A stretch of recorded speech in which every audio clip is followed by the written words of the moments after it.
mengikuti kajian subuh pada hari ini. Marilah kita panjatkan puji serta rasa syukur kehadirat Allah Subhanahu wa taala yang pada pagi hari ini, pagi yang penuh kemuliaan insyaallah, kita masih diberikan kesempatan untuk bisa mengikuti kajian subuh rutin kita di minggu pertama, yang kebetulan yang pertama juga di tahun 2024. Insyaallah mudah-mudahan kita bisa istiqomah, amin. Selawat teriring salam semoga selalu tercurah atas junjungan Nabi besar kita Rasulullah Muhammad SAW, pada keluarganya, sahabatnya, dan insyaallah pada kita semua selaku amin ya rabbal alamin. Acara yang pertama kita buka bersama-sama dengan membaca lafaz basmalah. Bismillahirrahmanirrahim. Acara berikut itu acara inti kajian subuh dengan tema Nabi Muhammad SAW, pemimpin tiga dimensi, dengan penceramah Ustaz Gus Reza Syarif. Waktu dan tempat kami persilakan.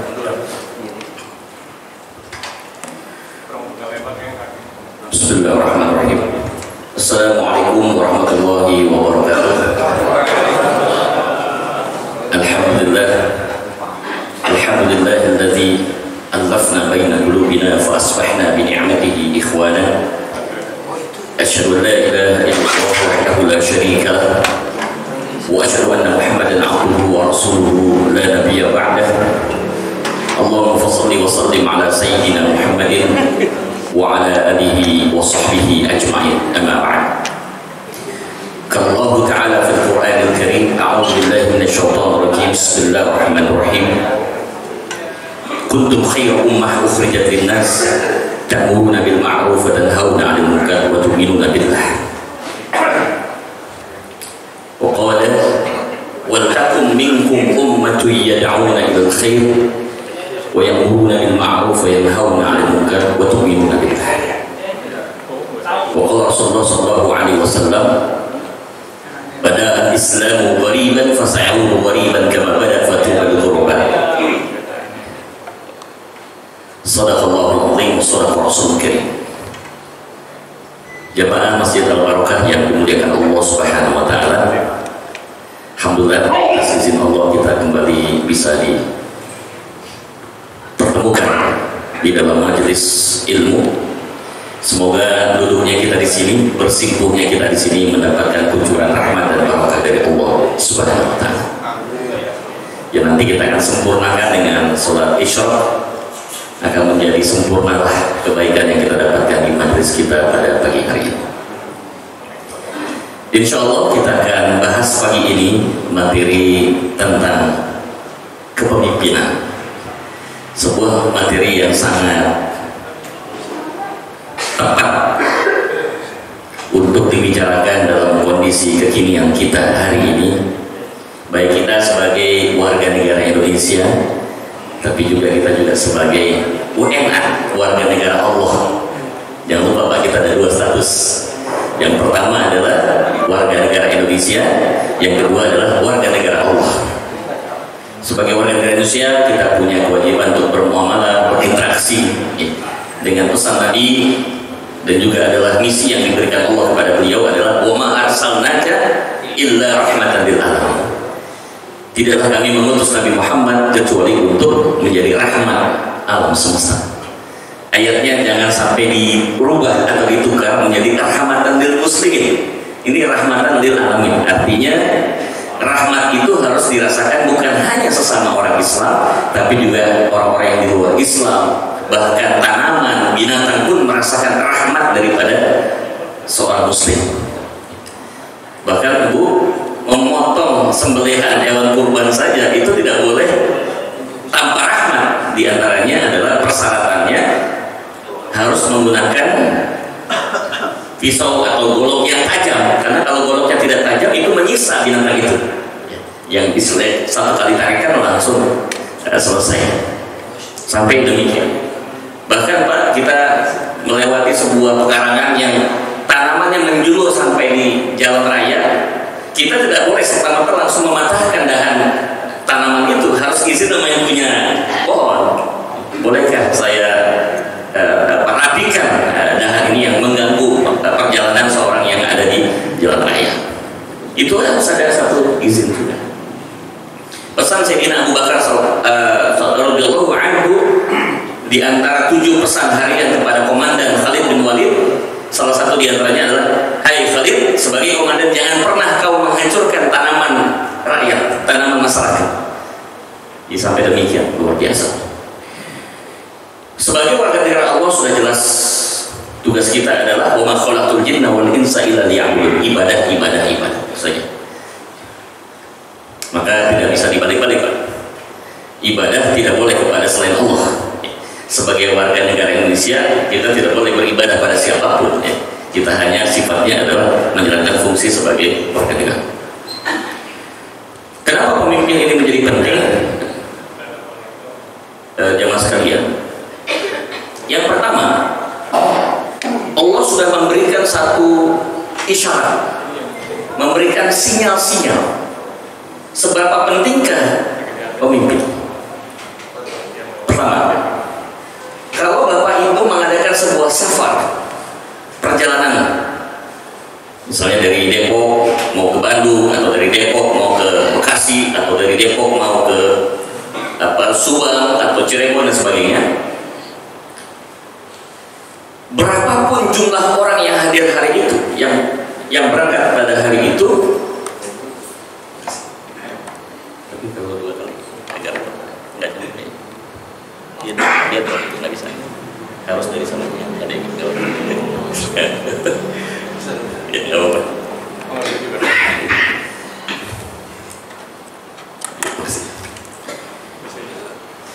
Bahkan untuk satu perjalanan pun kita harus menunjukkan dari sekian orang yang berangkat itu harus ada gitu seorang pemimpin. Kedua orang berarti satu yang dia akan memimpin, satunya adalah pengikut. Apalagi 3 orang, 4 orang, apalagi sampai lebih dari 10 orang. Kita mengadakan perjalanan saja, ya, tidak harus perjalanan ibadah, perjalanan apapun, ya, lebih dari 1 orang harus menunjuk salah satu sebagai pemimpin. Itu urusan cuma jalan-jalan, Pak. Ya.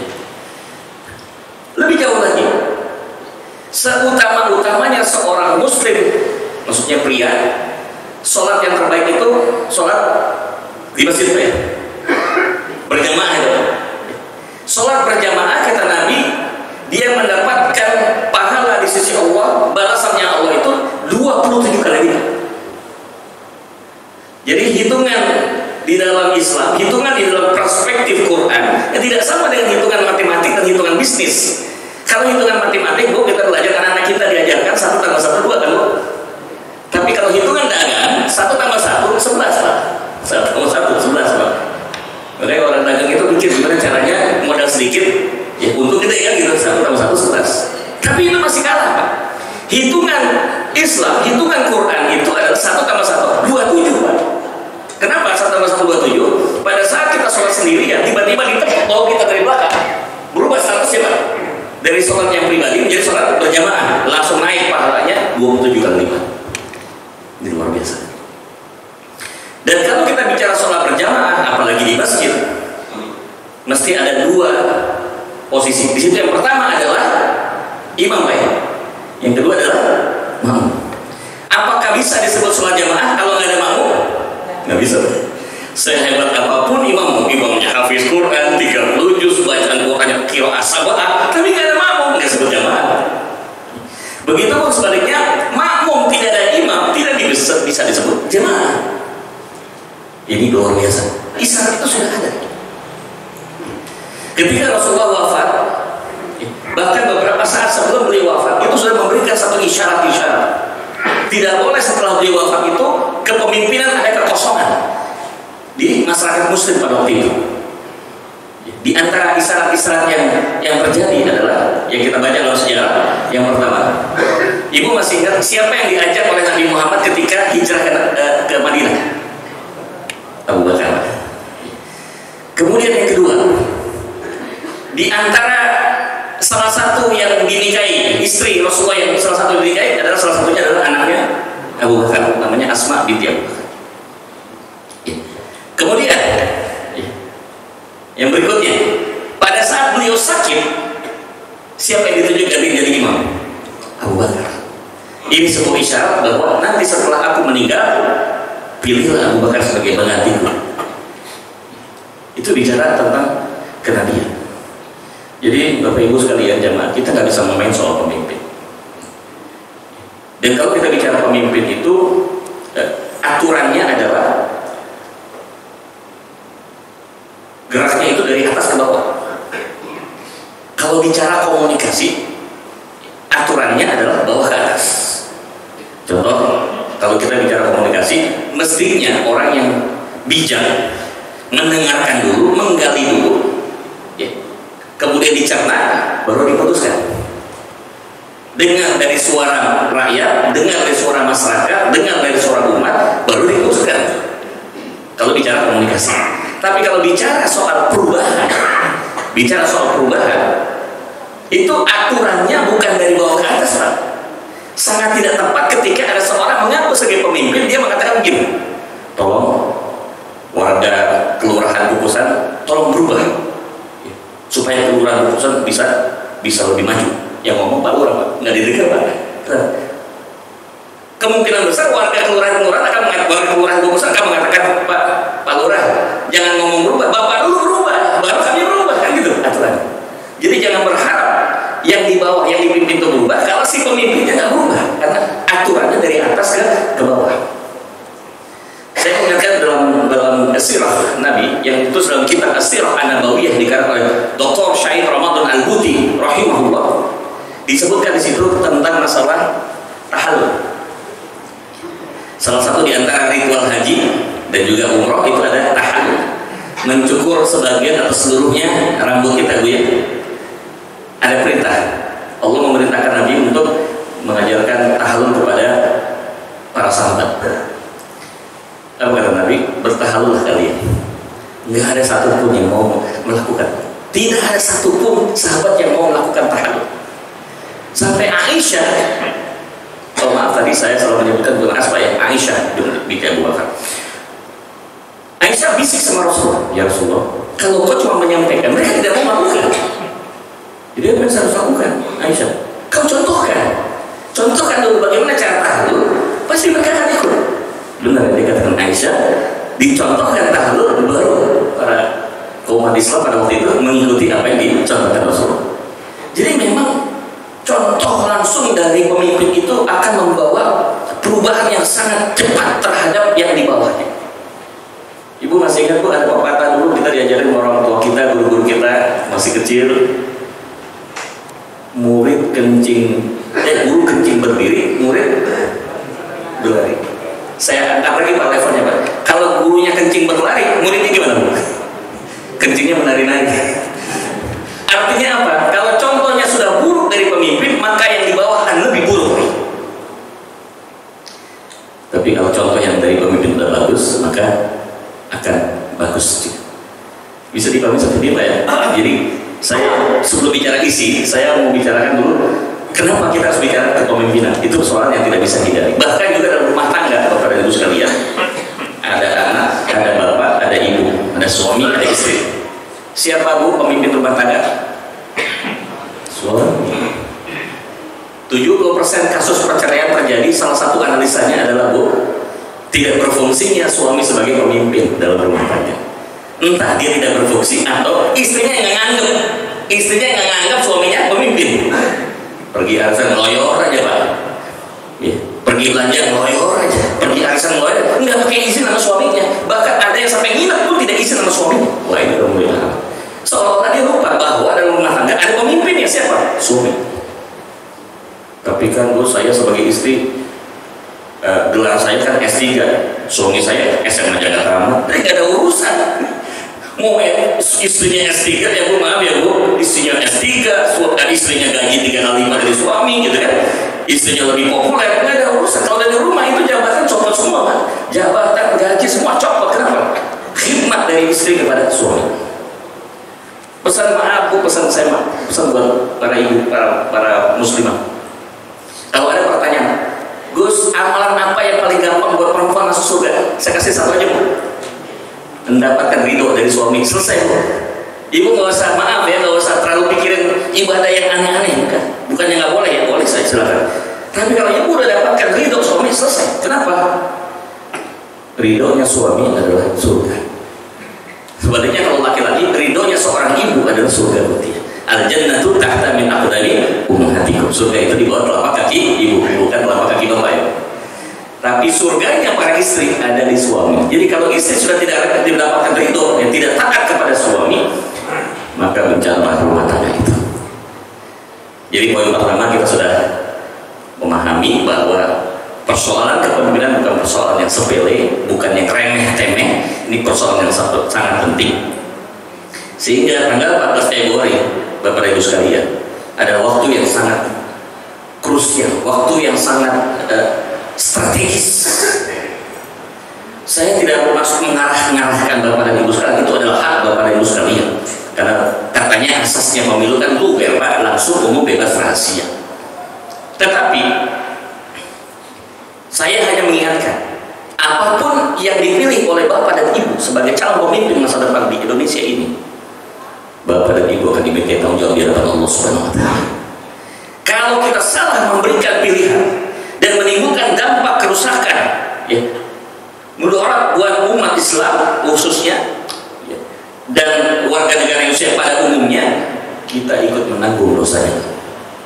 Karena kita mengikut memilih, walaupun cuma sekian persen, kita juga turut berkontribusi.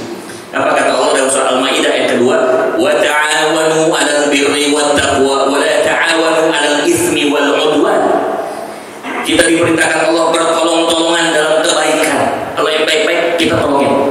Ada orang yang ingin berbuat baik, tolongin. Tapi jangan kita bertolong-tolongan dalam perbuatan dosa dan kefasikan. Kalau ada orang bikin jahat, jangan tolongin, jangan dukung, ya. Jangan support. Pilihlah yang bisa mendatangkan kebaikan buat kita. Saya tidak katakan bahwa semua yang kita pilih itu, semua calon itu bagus semua atau jelek semua, tetap pasti ada kebaikan dari semuanya itu. Tapi kita pilih yang paling minim, ya, paling minim mudaratnya buat umat Islam, itu yang kita harus pilih. Tidak ada yang sempurna. Baik, saya kembali kepada poin kita. Pemimpin itu hal yang penting. Poin kedua, kalau kita bicara pemimpin, berarti harus ada contohnya dong, Gus. Betul? Harus ada contoh. Karena kalau tidak ada contoh, kita tidak ada bayangan seperti apa kriteria atau ciri-ciri pemimpin yang memang pantas untuk kita pilih. Bapak dan Ibu, tidak ada contoh dan role model terbaik kecuali Nabi Muhammad. Makanya Ustaz Salim dalam setiap pemilu, selama saya masih punya hak pilih selama ini, ya, saya tidak pernah ragu dan tidak pernah sungkan untuk mengatakan saya adalah tim sukses dan jurkam Nabi Muhammad SAW. Lihat Pak, diri masih koma Pak. Saya adalah tim sukses dan juru kampanye Nabi Muhammad SAW. Siapa? Gabung sama saya Pak? Bu, siap? Karena yang mau kita support, yang mau kita kampanye, kan udah jelas Pak. Kalau saya hanya sekedar mengkampanyekan manusia yang biasa-biasa saja, ngeri saya Pak. Tiba-tiba yang saya dukung begini Pak. Loh, gimana saudara? Dukung si A, si B, si C, sekarang pada berbalik. Yang tadinya katanya baik sama umat Islam, ternyata malah memusuh umat Islam. Waduh, saya ikut tanggung juga Pak. Kayak apa betul begini? Daripada tanggung resiko, ambil yang gampang aja Pak, yang udah pasti. Siapa Nabi Muhammad? Kenapa harus Nabi Muhammad? Satu, surat 33 ayat 21. A'udzubillahi minasyaitonirrajim. Bismillahirrahmanirrahim. Laqad kana lakum fi rasulillahi uswatun hasanah.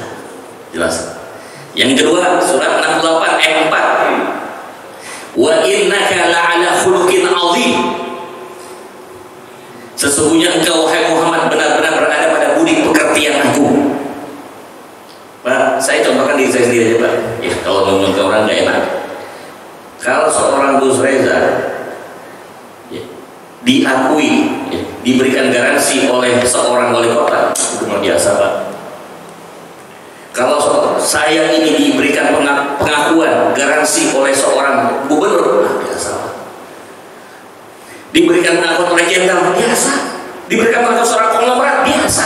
Diberikan pengakuan seorang presiden, biasa. yang luar biasa, Pak. Ketika ada seorang manusia diberikan pengakuan oleh Allah Subhanahu wa Ta'ala, dan itu cuma satu orang, Pak. Siapa namanya? Nabi Muhammad SAW.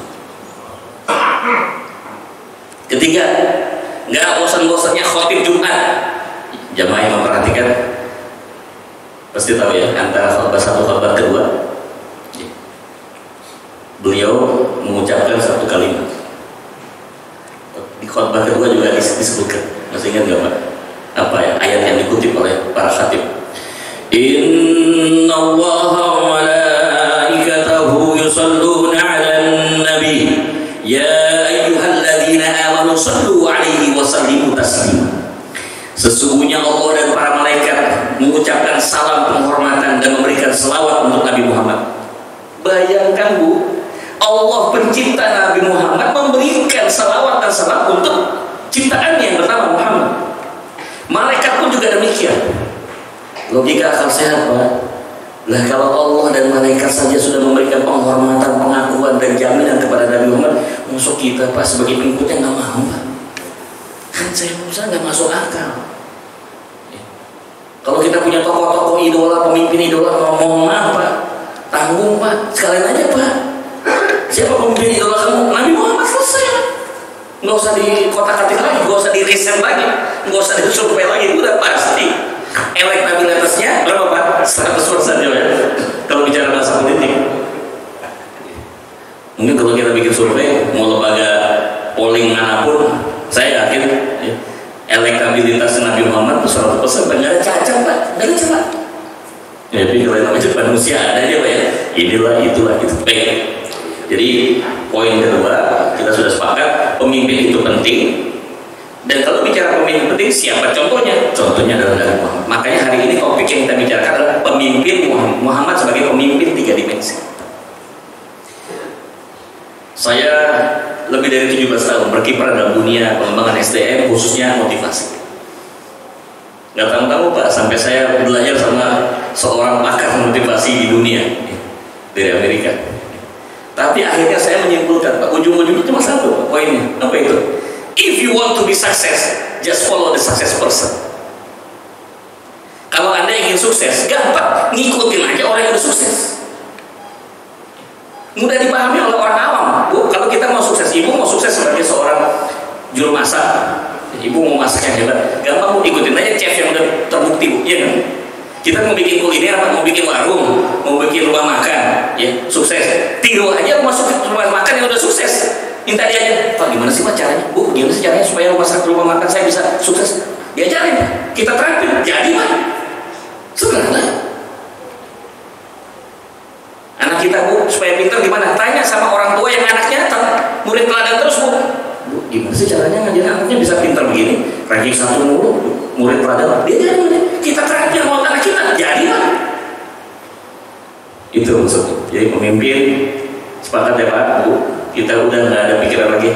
Suka sakit hati Pak kalau kita menggambarkan pemimpin zaman sekarang ini Pak, capek kita Pak. Kita dukung ini, ya berubah. Kita dukung ini, ya berubah lah. Tapi kalau kita support Nabi Muhammad nggak akan ada perubahan. Jadi membuat kita selalu besar hati. Alhamdulillah kita umat Islam punya contoh teladan terbaik, nggak lain dan bukan adalah Nabi Muhammad. Oke, sekarang yang ketiga. Pemimpin itu penting sudah. Contoh pemimpin terbaik adalah Nabi Muhammad. Yang ketiga, apa yang dimaksud dengan 3 dimensi ini? Ada apa gerangan dengan kata 3 dimensi? Tanpa sadar Bapak Ibu sekalian, kita ini dihadapkan kepada keajaiban 3 dimensi dalam hidup ini. Sadar atau tidak? Saya tidak bisa ceritakan terlalu panjang ya. Maksudnya ini kita baru keterbatasan di ilmu saya. Jadi kita ngomongin yang biasa kita lihat sehari-harinya. Seberapa hebatnya 3 dimensi ini sampai kita kaitkan dengan kepemimpinan. Nomor 1, waktu ada berapa Bu? Jenis waktu 3 ya, betul nggak? Masa lalu, masa kini, masa depan. 3. Ini maaf ya, jangan dihubungkan dengan nomor urut. Ini sensitif soalnya Pak. Ya, ini nggak ada urusan saya. Ya, nyebut 3, kacau nih. Jangan-jangan ini nyisar, enggak Pak, nggak ada hubungan. Ya. Memang udah saya niatkan supaya mudah diingat ya. Yang pertama adalah 3 dimensi waktu. Yang pertama 3 dimensi waktu. Apa ruang lingkupnya? Masa lalu, masa kini, dan masa depan. Punten, anaknya berapa? Bingung ya? Yaudah, usia berapa? 13 tahun. 13 tahun. Namanya siapa? Febri. Oke. Febri umur 13 tahun. Berarti 12 tahun 11 bulan 30 hari itu disebut masa lalu dia, Pak. Masa lalu Febri adalah 12 tahun 11 bulan 30 hari, Pak. Ya kan, Pak? Karena udah dia lewatin. Febri yang kita lihat sekarang ini di Masjid Al-Barokah itu adalah masa kini. Nah, ini masa kini dia. Kemudian ketika orang tuanya, ayah dan ibunya membayangkan Febri ini lulus dari kuliah misalnya di UI, itu masa depan, Pak. Belum kejadian. Masa depan. Itu gambaran. Jadi masa lalu adalah pengalaman, masa kini adalah kenyataan, masa depan adalah harapan. Sepakat? Ada yang bisa keluar dari 3 dimensi waktu? Nggak bisa. Ibu mau melupakan masa-masa indah saat menikah dengan suami? Lupakan aja terus bahwa saya pernah menikah. Oh, nggak bisa, Bu. Itu adalah sejarah, pasti diingat.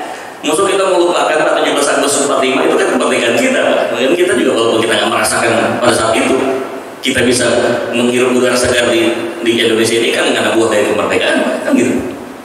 Masa lalu tidak bisa dihindari. Atau kita persetan dengan masa kini, urusannya dah, ya, nggak peduli dah dengan apa yang terjadi sekarang, nggak bisa juga, Pak. Itu sudah. Misalnya Bu, harga BBM naik, harga sembako naik, harga telur 1 kilonya naik, gitu kan, harga gas ya naik. Itu kondisi sekarang. Mau nggak mau kita harus pikirin, Pak. Juga kita nggak bisa, nggak peduli dengan masa depan. Loh, akhirat masa depan bukan, Pak? Akhirat masa depan, Pak. Akhirat itu belum kita hadapi. Nanti kita masih dalam di dunia, belum akhirat. Maksud kita nggak mau pikirin masa depan. Kesimpulannya, siapapun kita hari ini mau harus berpikir tentang masa lalu, masa kini, dan masa depan. Ya, satu. Yang kedua adalah 3 dimensi semesta. Bapak Ibu sekalian, alam semesta yang Allah ciptakan ini ternyata memiliki 3 dimensi. Istilah kerennya dulu waktu masih sekolah, kalau masih ingat, nggak tahu masih ingat ya? Mikrokosmos masih ingat ya? Ada belajar nggak? Mikrokosmos. Ya. Saya masih ingat. Di pelajaran IPA, kita diajarkan bahwa alam ini ada yang diajarkan cuma 2 sih, Pak. Mikrokosmos dan makrokosmos. Mikrokosmos itu adalah hubungan antar kita sesama manusia.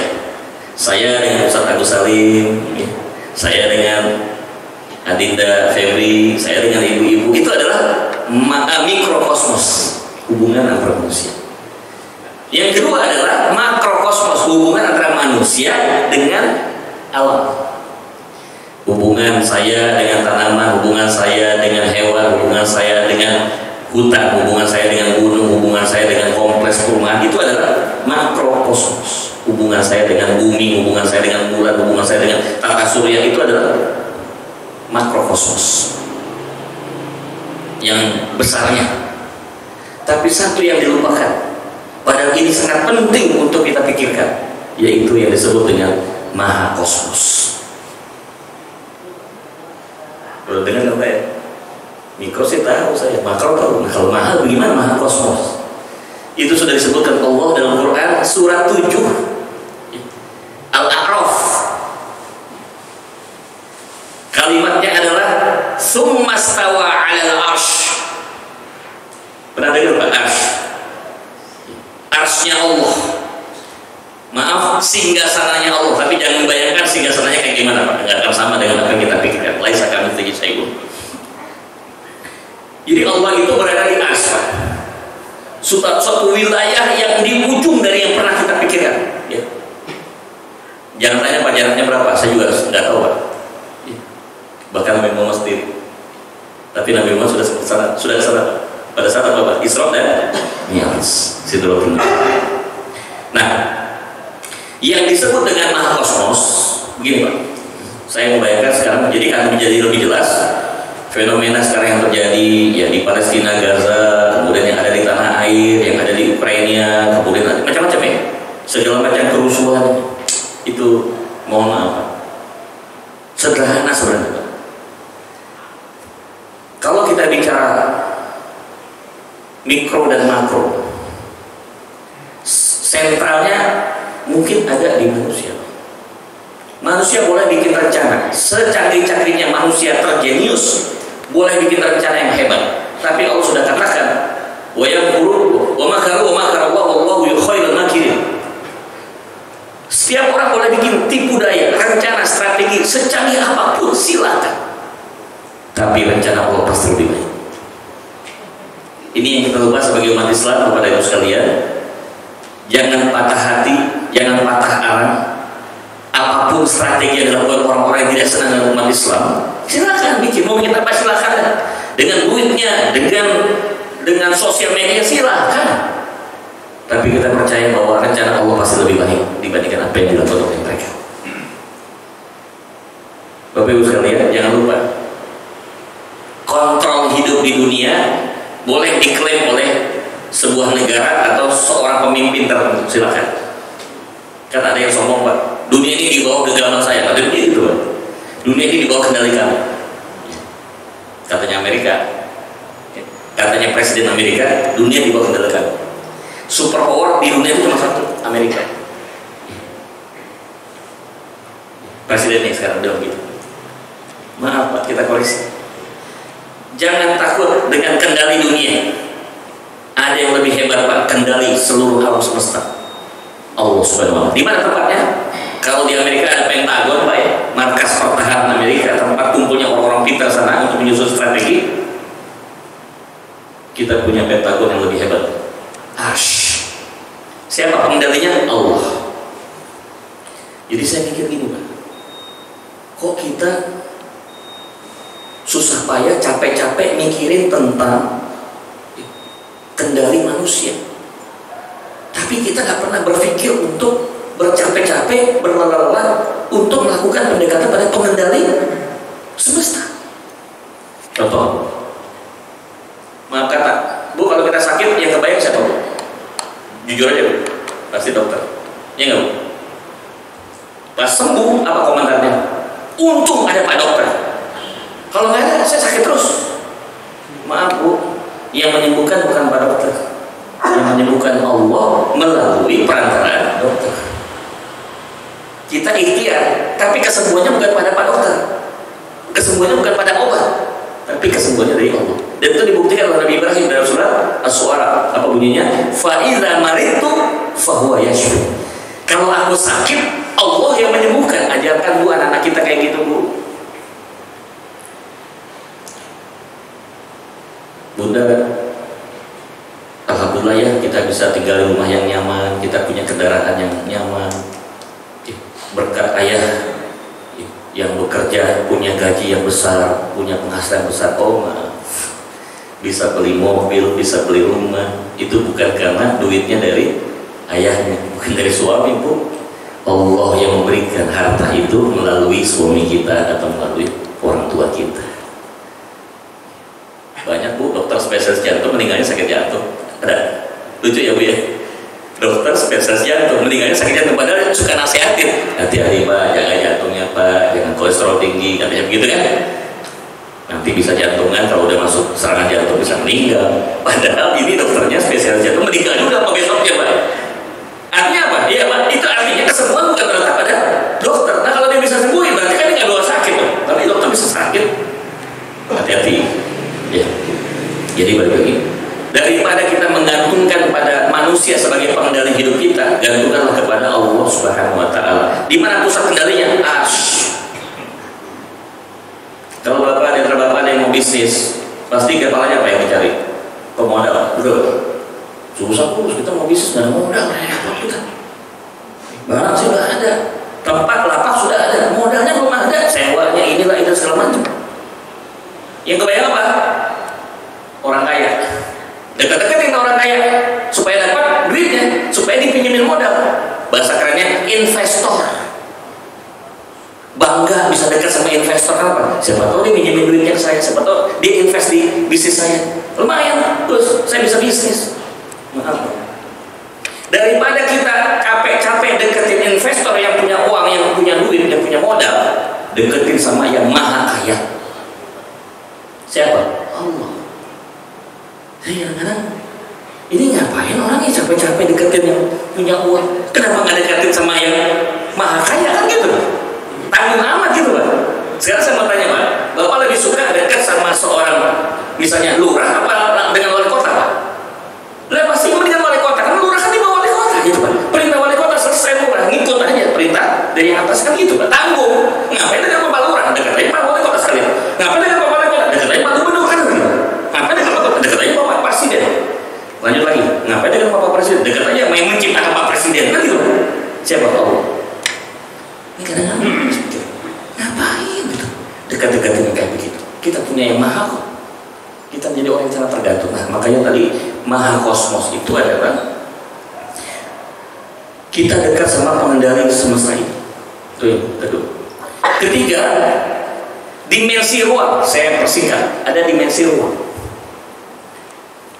Bapak Ibu masih ingat dalam pelajaran matematik?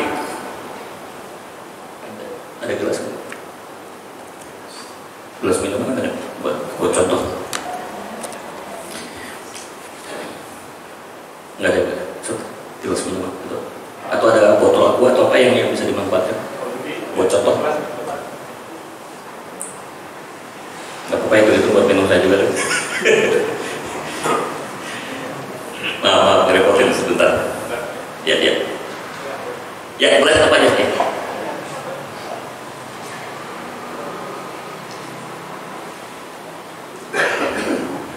Iya, makasih Pak.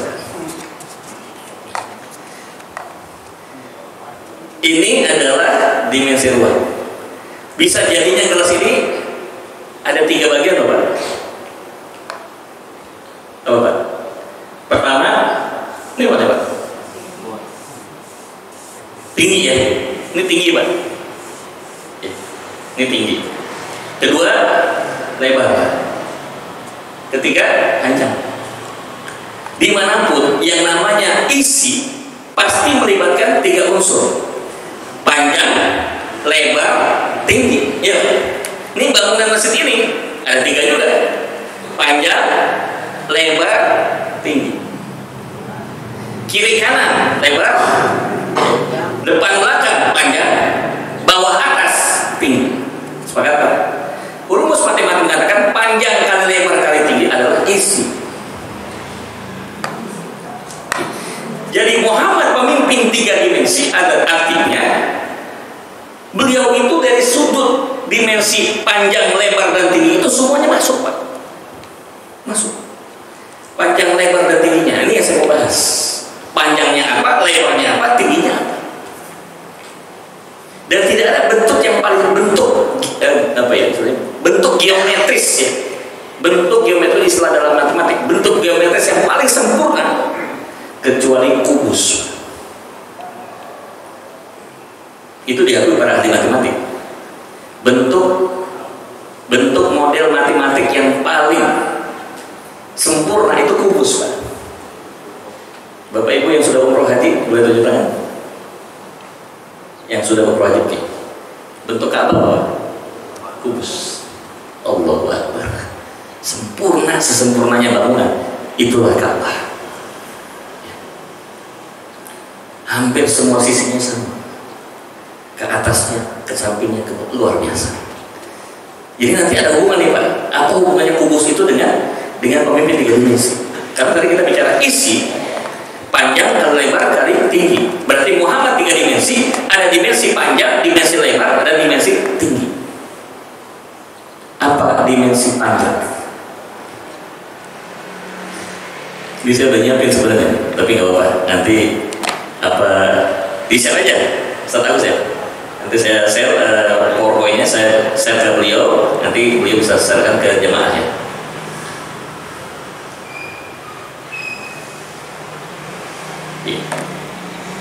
Saya mulai dengan dimensi panjang. Muhammad pemimpin 3 dimensi. Dalam dimensi panjang itu apa? Panjang itu adalah rentang waktu dari mulai beliau lahir sampai beliau meninggal dunia. Itu yang saya sebut panjang.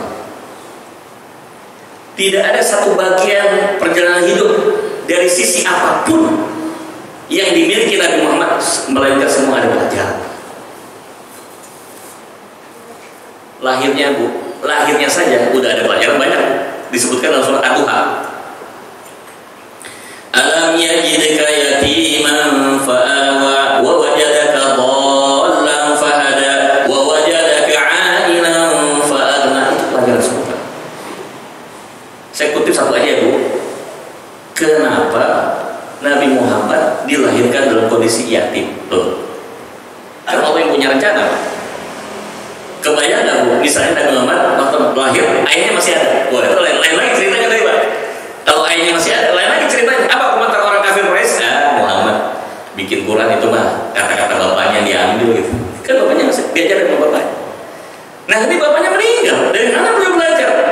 Diputus semua mata rantai. Sehingga hanya satu beliau berguru kepada siapa? Kepada Allah.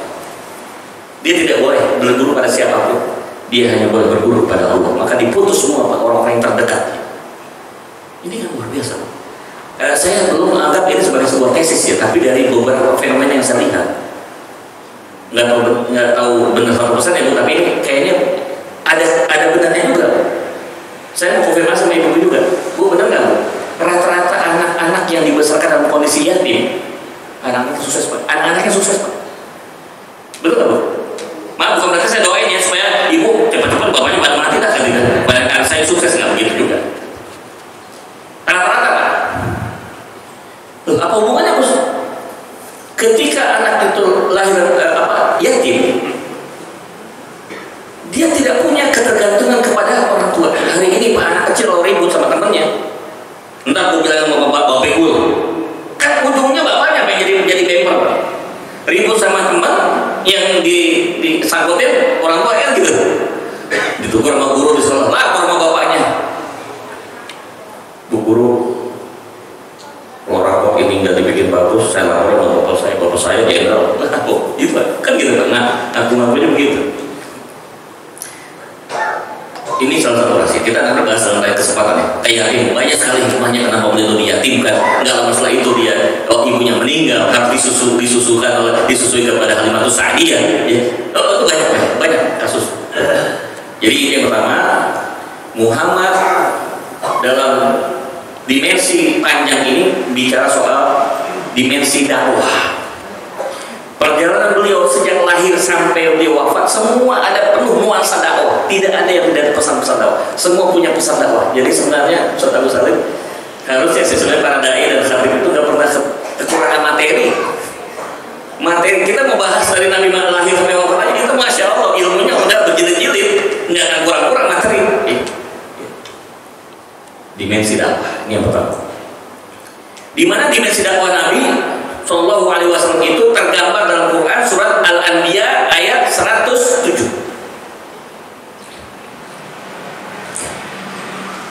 Dimensi Nabi Muhammad dan dakwah itu tergambar di dalam surat Al-Anbiya ayat 107 yang sudah saya kira. Wa ma arsalnaka illa rahmatan.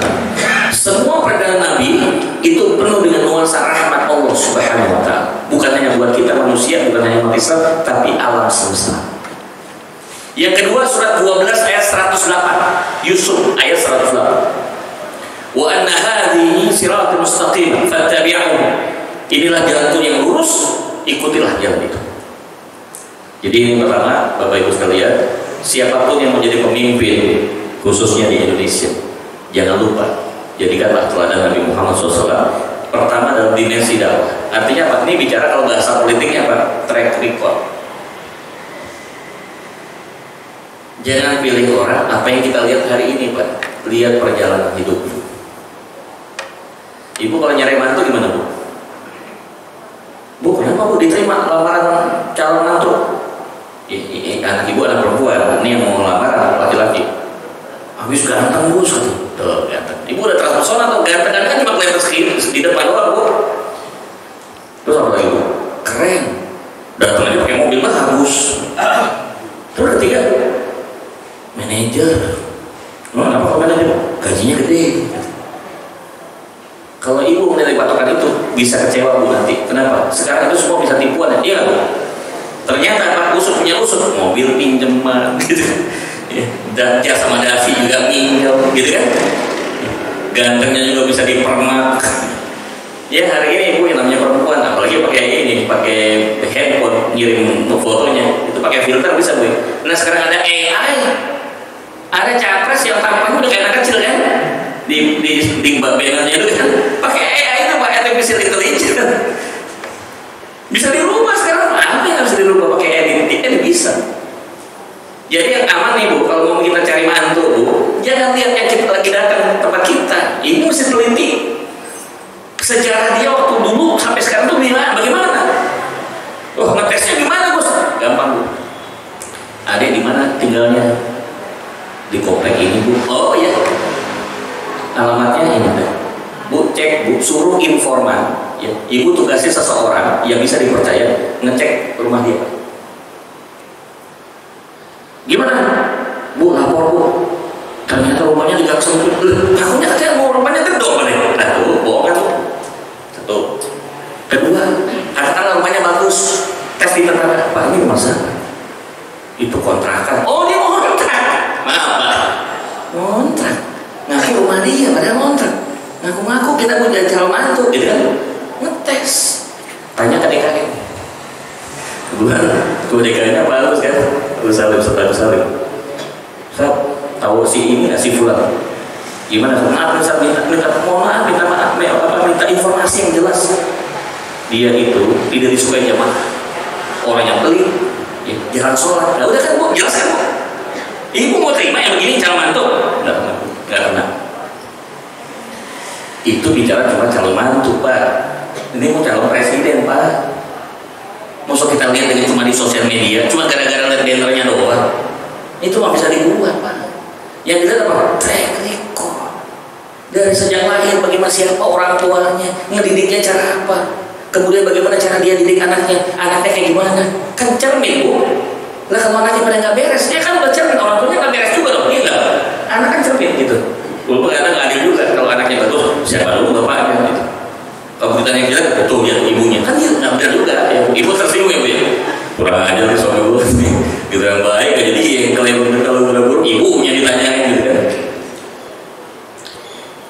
Panjang. Kalau nanti mau udah bu terus ibu dari lahir sampai meninggal udah gak ada cacat bu, sempurna. Ya. Maka kita ngukur seorang pemimpin juga dari situ, dari track record, gimana waktu dia kuliahnya, ya.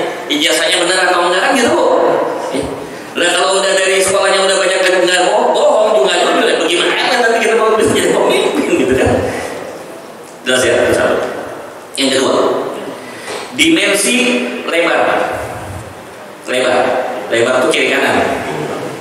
Lebar itu kiri kanan, ke kiri atau ke kanan, gitu kan? Ini apa? Dimensi muamalah. Dimensi muamalah.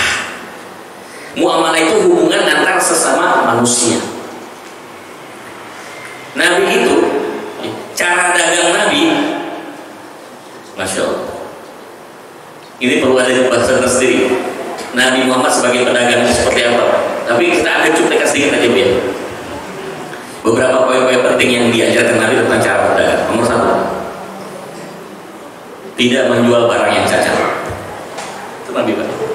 Tidak menjual barang yang cacat. Bu maaf, saya bukan menyimpulkan semua pedagang seperti itu bu ya. Ibu beli buah, bang, mangga setengah kilo misalnya, atau rambutan setengah kilo, bu, yang busuk-busuk ditaruh di tengah bu, ya kan? Terus kita beli, kok murah? Iya buat ibu buat diskon kali. Iya benar murah bu, kenapa? Tengahnya busuk semua, ditutup sama yang bagus-bagus di luar. Itu kan udah menjual barang yang cacat. Nabi cerita, jangan ini cacat. Tapi kalau mau beli harganya saya murahin, atau malah nggak perlu gratis. Terserah, ridho nggak? Kalau kayak udah pikirin diberikan yang bagus-bagus. Kedua, tidak pernah mengurangi dan menambah timbangan. Iya kan? Saya nggak tahu ya kalau pom bensinnya sekitar sini pak ya. Katanya orang Pertamina, berapa kali saya ngisi ceramah di Pertamina. Nah, kalau ngisi bensin, tolong lihat pelangnya pasti pas. pasti pas, ya artinya si Pertamina menjamin tidak akan dicurangi. Yang ada gitu, mohon maaf Pak, bukannya curiga ya, jangan dulu. Kalau Bapak Ibu ngisi bensin di pom bensin yang tidak ada pasti pas, kemungkinan besar dikurangi. Saya udah cek Pak di beberapa tempat, makanya saya punya tempat bensin tempat ngisi bensin yang favorit Pak. Ya. Nanti boleh bisik-bisik ya, sekarang di sini nggak enak nanti kita. Ya, terus ada yang tersinggung kan repot ya. Saya selalu ngisi di situ Pak, kenapa? Persis.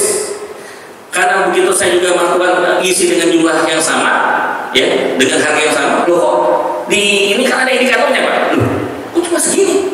Di tempat yang lain bahkan lebih gitu. Wah ini pasti ada sesuatu. Ternyata bisa diatur Pak, Bu. Dan kalibrator yang ada di mesin itu bisa diatur. Atau maaf, nangkal ininya, tugasnya. Digini Pak. Jadi kalau digini Pak namanya coking. Yang benar itu masukin, udah dikunci tinggal. Itu ada benar Bu, tapi kalau gini, nah ini. Ngerti Pak? Masuknya nggak persis 1 liter itu kadang-kadang kalau gini. Terakhirnya, misalnya kita kasih 10 liter, ya. Belum 10 liter, udah selesai. Ya ini udah 10 di sini belum 10 liter Pak. Jadi artinya dia akan beberapa saat untuk sampai ngalir terus. Nah lebihnya Bu masuk di sini, masukin jadikan dia jual. Macam-macam Bu. Dimensi muamalah Nabi kata kuncinya satu, yaitu Al-Amin. Beliau itu dapat dipercaya. Satu kali dites Bu. Nabi waktu mau dideklarasikan beliau sebagai utusan Allah, kumpulkan masyarakat. Apakah kalian percaya kalau ada, aku katakan di balik bukit ada musuh? Nabi ngetes sama masyarakat Arab. Percaya wahai Nabi. Bukan Nabi, percaya Muhammad. Kalau aku katakan di balik bukit ada sepasukan berkuda yang siap menyerang kalian, percaya Muhammad. Pertanyaan ketiga Bu, percayakah kalian kalau akhirnya utusan Allah, Nabi dan utusan Allah terakhir? Kata bohong kamu. Nah udah ngomongnya udah lain. Ini kepercayaan ini luar biasa. Diakui bukan hanya teman tapi juga lawan. Salah satu yang mendorongnya, yang membuat Khadijah tertarik untuk menjadi istri daripada Muhammad SAW adalah kepercayaan itu. Tes dengan dagang. Jadi Bapak Ibu kalau mau ngetes orang itu bisa percaya atau tidak, tes bisnis. Jadi kata Sayyidina Umar, kalau kau ingin menjadikan orang sebagai partner, tes dari bisnis. Ini orang kerjasama bisnis sama kita. Status uangnya adalah pinjaman. Tenggang waktunya 3 bulan. Artinya bulan ketiga awal bulan akan diganti. Sampai tengah bulan nggak ada pengembalian. Menjelang hari akhir dari tanggal terakhir dari bulan itu kita ngetes. Pak, kayaknya pinjaman belum dikembalikan. Jadinya kan awal bulan ini udah mau besok udah tinggal ganti bulan nih Pak. Ngutang segitu aja pakai diomongin. Gitu. Jadi Pak yang galak yang minjem Pak. Lah, kan sah-sah saja saya nagih. Kan janjinya kan awal bulan. Kenapa saya tagih malah saya dimarahin? Gak benar nih. Harusnya kan yang mana yang minjemin duit Pak. Kenapa yang dipinjeman lebih emosi? Nah ini contoh Pak. Yang begini diajak bisnis nggak bisa Pak. Kenapa? Ngomong baru 1 juta 2 juta aja udah rame urusannya. Gimana mau yang 100 juta gitu? Nah itu bisa dikasih. Nah Nabi Muhammad ini untuk dimensi urusan bisnis udah selesai, udah kelar. Tidak pernah ada informasi tentang kebohongan Nabi Muhammad pada saat berbisnis. Beliau jujur. Ini dimensi secara lebarnya.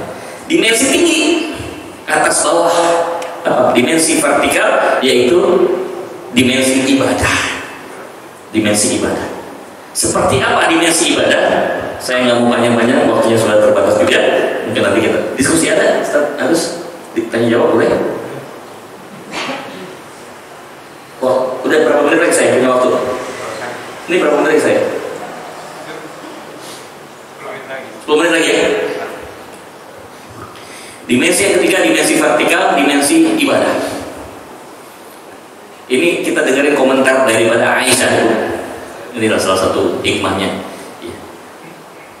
Ternyata istri Nabi itu punya fungsi apa? Menceritakan apa yang tidak diketahui oleh sahabat. Karena yang tahu di dalam rumahnya itu yang urusan pribadi cuma istrinya. Suatu kali Aisyah terbangun, sayup-sayup terdengar Rasulullah membaca Quran. Beliau lagi tahajud itu. Perhatiin sama Aisyah. Rakaat pertama Bu, panjangnya sepanjang surat Al-Baqarah dan surat Al-Imran dibacakan. Kebayang ya Bu, Al-Baqarah itu 28 ayat, Al-Imran 200 ayat, kurang lebih 5 juz. Itu baru rakaat pertama Bu. Kalau kita kan, kalau bisa nih, kalau mimpin imam udah bisik-bisik kalau Ustaz Salim kan, Ustaz nanti kalau maghrib Al-Qur'an sama Nasrah gitu, udah bikin pesan supaya bisa pulang gitu. Tiba-tiba ada imam hafiz Quran, dia baca Al-Baqarah, waduh Al-Baqarah bakal lama nih kan gitu. Makanya ada orang taktiknya, ada yang masuk sholat jamaah dia lihat dulu imam siapa. Ini kalau ini udah kita ini aja mutaakhir aja, maksudnya belakangan aja. Kenapa? Udah nunggu ayat terakhir lagi baru masuk gitu. Waduh, nggak dapat berkah-berkahnya begini kan. Itu baru rakaat pertama Bu. Sampai beliau sujud, Masya Allah, sujudnya lebih panjang dari surah Al-Baqarah dan surah Al-Imran. Sujudnya. Singkat cerita, selesai beliau salam, Aisyah bertanya, ya Rasulullah, wahai kekasih Allah, engkau kan ahli surga, dosamu yang dulu dan yang akan datang dan hari ini pun diampuni Allah. Kenapa sih kok ibadah sampai segitu-gitunya? Kalau bahasa kita begitu kira-kira dia. Udahlah, kalem aja gitu loh. Yang biasa-biasa aja kan kau udah dijamin gitu kan. Apa kata Nabi? Afala akuna abdan syakur. Emang aku nggak boleh menjadi hamba yang bersyukur? Tuh Pak. Ini yang udah pasti masuk surga aja begitu ibadah. Bagaimana kita yang masih belum jelas Bu? Memang insya Allah orang Islam ya bakalan masuk surga. Tapi ada kemungkinan transit dulu di neraka, dicuci dosanya. Saya mau tanya Bapak Ibu mau langsung jalan tol atau mampir dulu di neraka?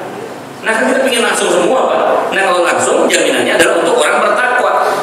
Orang muslim hak surganya ada, tapi belum nyampe Bu. Mampir dulu bisa. Ya kalau mau langsung nyampe, satu apa? Innal muttaqina fi jannati wa uyun.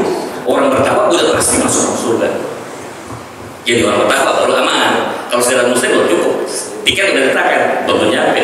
Kan jadi ingat ini omongannya almarhum. Dari 1 juta umat siapa? Jadi saya. Bapak Ibu, jangan Islam bisa KTP doang. Kalau Islamnya KTP, yang masuk surga KTP-nya, orangnya masuk neraka. Sama, ya, ngutip kata beliau bagus. Ya. Ini kalau udah mulai kampanye, beliau bilang, ini para anggota calon anggota DPR pada baca kursi Pak. Udah dapat kursi, ayatnya lupa. Jadi belum dapat jadi anggota DPR. Ini kan sekarang lagi rame balik kok Pak. Pilih saya coblos ini kan gitu Pak. Nomor urut ini, nomor segala macam Pak. Itu luar biasa sih Pak.